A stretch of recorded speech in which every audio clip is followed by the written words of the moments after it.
GadgetCore's HTC One review. Today we'll be looking at the latest smartphone from HTC. As you can see, it's made lovely out of aluminium, and the whole body is aluminium bar the sides, which are made of plastic.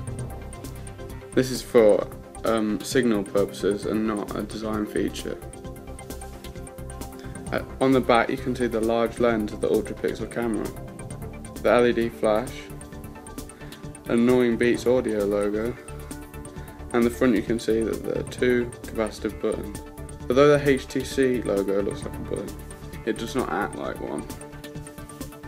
When we turn the phone on, we can see that it uses the latest version of Sense 5.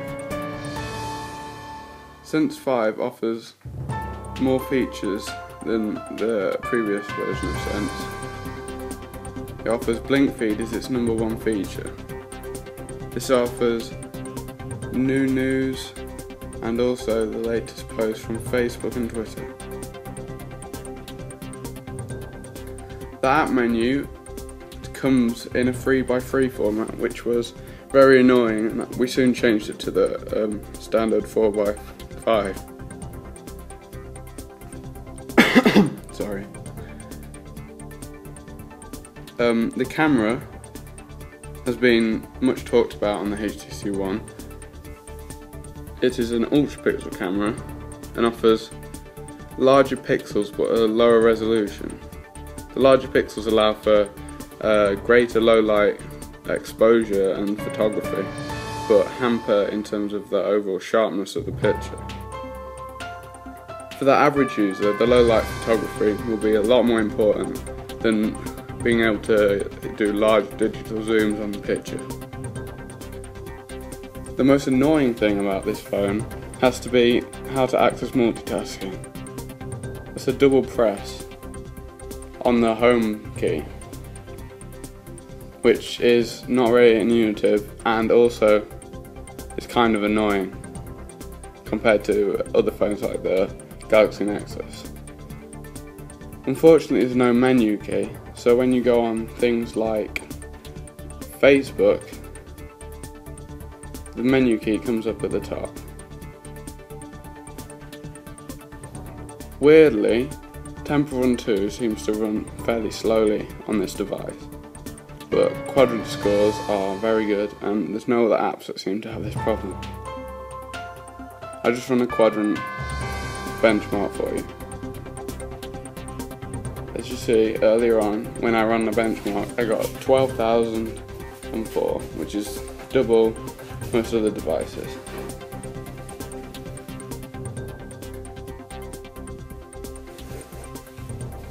Some of the features that HTC have added are very useful. For example, the TV app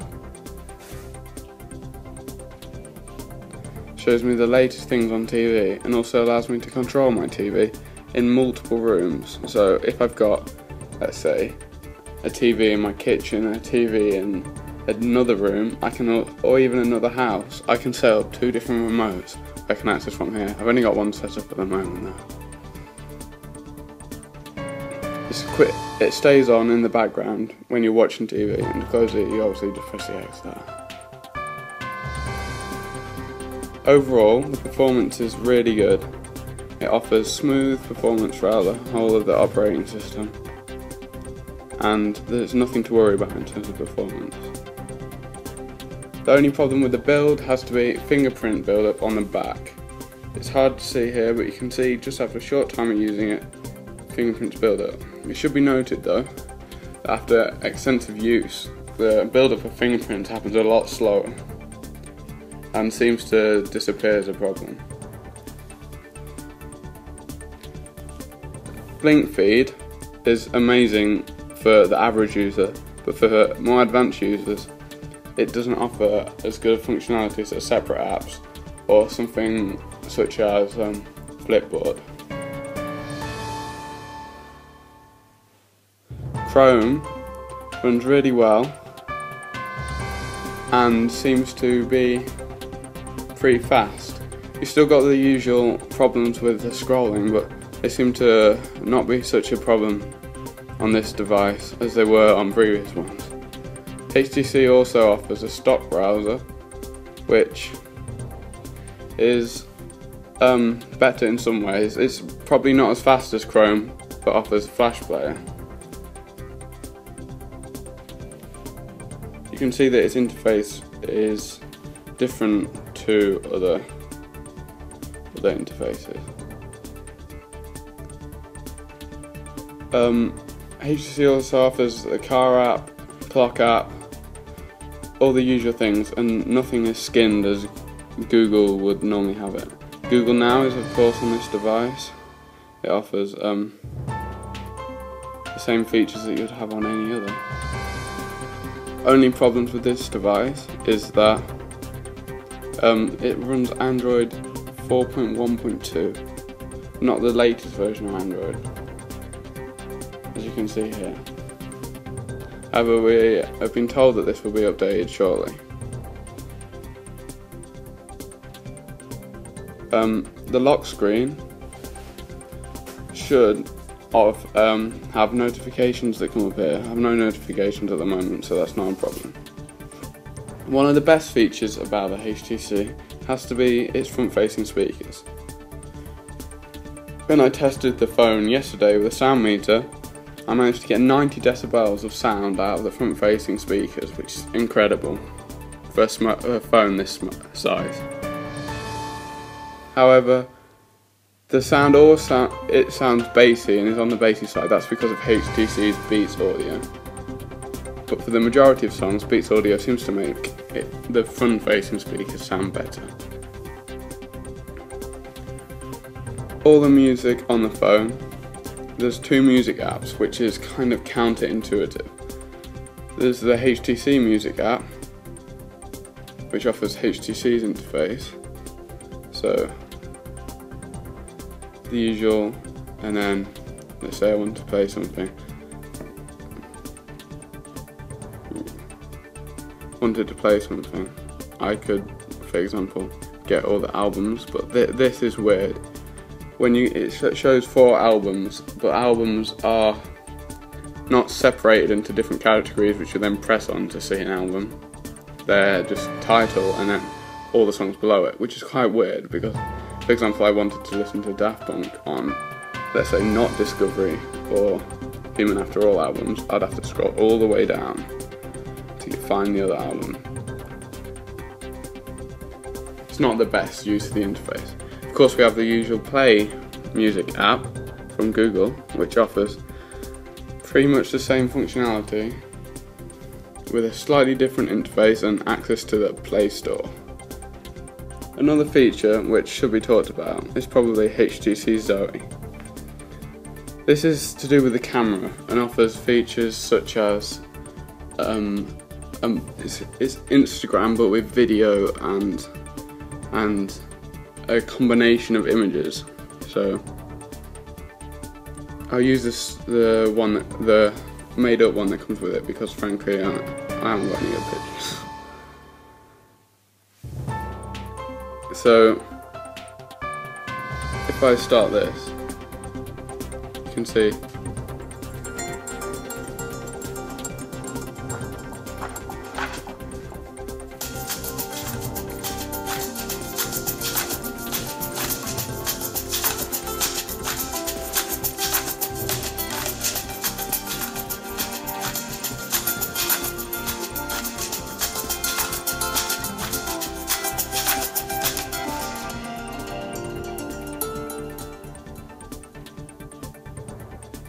as you can see, that's a very, very useful feature in terms of showing things.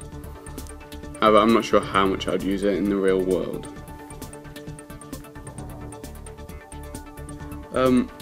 The HTC One offers 4G LTE, but I'm not in an LTE area at the moment, so I can't showcase that. I can say that the signal that you can get on this phone is just as good as any other. So it's a lot better than some phones which seems to offer low signal in certain areas. Something like Dead Trigger runs really well on this phone. The 1080p resolution of this phone makes it incredible to look at in most games. Combined with the boom sound speakers, you can really make and tell the difference of playing a game on this phone compared to any other phone. We'll have a go at this. I'll probably be rubbish because I'm playing while watching a monitor screen to see what I'm filming.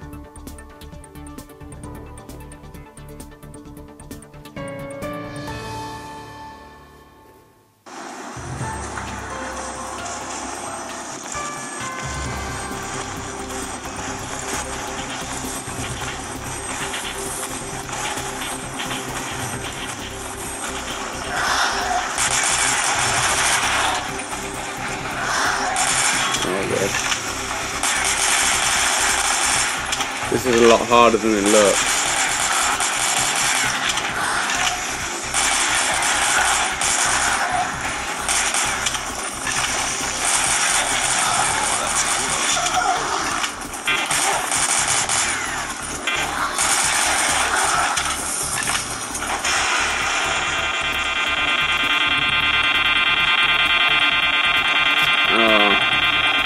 So you can see that I'm probably not that good at gaming through two screens. I got this phone on Orange because in my area there's no 4G at the moment, and Orange offered the best 18-month deal. This was not a review phone that they just gave out to us. I have actually bought this phone because I thought there's nothing better to do, and my Galaxy Nexus was up for an upgrade. Deezer is an interesting thing that comes with this app, but it does have the stupid annoying menu button.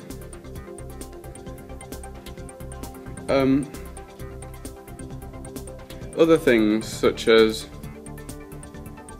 the actual build of this phone really make you want to use this every day.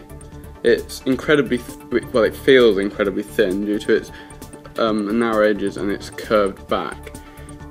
It should be said though that it's not actually amazingly thin. It's not much thinner than the Galaxy Nexus at the front, but the Galaxy Nexus did suffer from a massive hump at the back. The back button was originally mapped as a menu button on early versions of this device, but that was soon taken away at Google's request.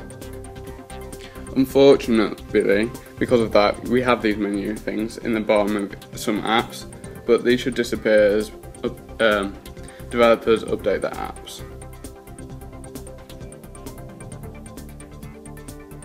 Overall, I'm very impressed with this phone, and it's definitely probably the best phone out at the moment, and almost certainly going to be the best flagship phone this year, bar perhaps maybe the iPhone 5S or 6 and whatever the next Nexus is.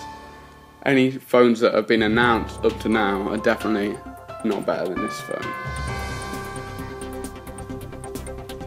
I'm glad to say that GadgetCore give this a 5-star rating. That's, well, not 5, 4.5, we never give 5-star. It's a very good phone, and you'll be able to see in my subsequent living with the HTC One posts that how I go on with this phone. It's not all good. There are things that could have been improved in this phone, but they're not major features. Standout features, to sum up, are definitely the screen, the speakers, the aluminium build, HTC Zoe and the ultra pixel camera, and also some of the blink feed in Sense 5, but that is of course of user's choice. It should be said though that if you absolutely hate Sense, there's still a reason to get this device. You can install things such as Nova Launcher and things like that which offer an alternative. But frankly, me as a stock Android lover, hence the Galaxy Nexus and the Nexus 7 and what else I have upstairs, this is certainly a similar experience and I actually quite like it. Thank you for watching.